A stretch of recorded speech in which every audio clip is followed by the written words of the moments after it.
Makakausap natin ngayon si former FEU Institute of Law Dean Mel Santamaria. Magandang gabi po sa inyo, attorney. Magandang gabi sa iyo, Corina. May mga nagsasabi pong naging mini trial na nga ang impeachment proceedings sa Kamara. Ano po sa tingin ninyo? Hindi naman ganun ang nangyari.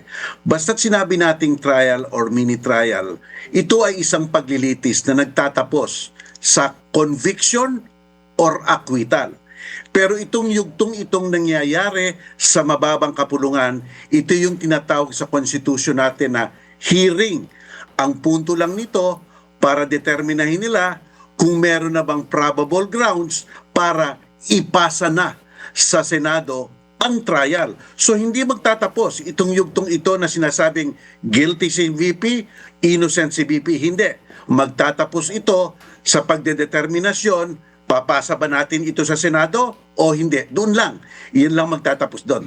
And to that end, kailangan po talaga o necessary yung naging pagsalang kay Ginoong Madriaga bilang testigo. Oo, sapagkat malinaw ang ating konstitusyon. Sabi, magkakaroon ng hearing bago ililipat sa plenary na magde-decide para ipasa sa Senado. Una yon.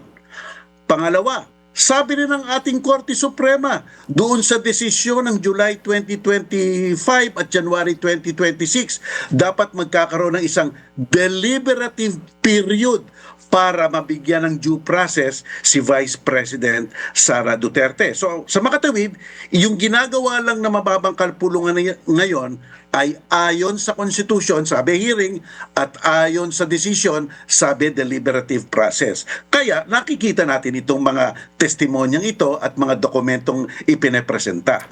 Ano naman po ang masasabi ninyo sa mga naging testimonya ng umano'y bagman ni VP Sara, si Ramil Madriaga? Do you think he was able to convince, he was convincing enough na kilala po talaga niya at mayroon silang relasyon ni VP Sara?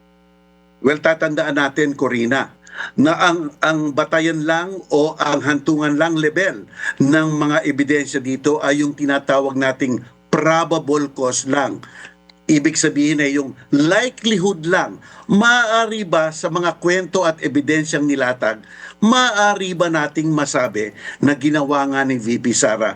Hindi pa ang question dito, moral certainty, absolute truth, hindi pa ito. Ito ay isang likelihood lamang. So, from that perspective, yung testimonya ng nasabi mong testigo, may detalye, may mga taong sinabi, may mga halagang binigkas, may mga lugar na mga mukhang alam niya ang nangyayari, at saka yung mga 125 million, yung mga liquidation, mukha atang puro detalye. Therefore, talagang masasabi nating reliable only for purposes of probable cause, likelihood, threshold, para mailipat na sa Senado. Ayon, at sisinsinin o bubusisiin po ito sa Senado na, sa actual hearing. Okay, sa tingin po ba ninyo dapat nang sumipot ang bise sa mga pagdinig ngayon? Sa tingin ko lang, Corina, dapat. Sapagkat ang daming mga testimonya ngayon na lumalabas, ang daming mga ebidensya, at ang daming mga kwento. At kung dapat na mapasinungalingan yan at masabing hindi totoo, isa lang tao makakapagpatunay niyan, si VP Sara Duterte. Kaya napakahalaga. Ito ay para rin sa kanya. Itong yugtong ito para rin sa kanya, para masabi niya sa mga tao na hindi totoo ang mga kwento dito. Pero kung pupunta siya o hindi natin alam. So, palagay po ba ninyo kalabisan sa panig ng Korte Suprema sakaling sila po ay maglabas ng TRO? Panghihimasok na bang sobra yon? Para sa akin, Corina, oo. Dapat magkaroon ng judicial restraint ngayon ang ating Korte Suprema.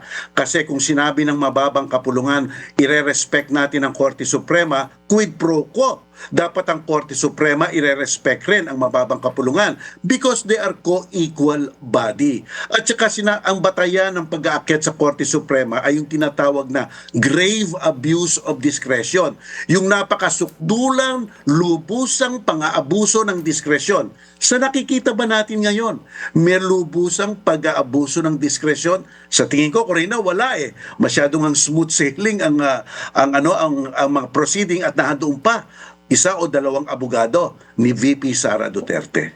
Maraming salamat po sa inyong oras. Former FEU Institute of Law Dean, Mel Santamaria. Maraming salamat sa inyo.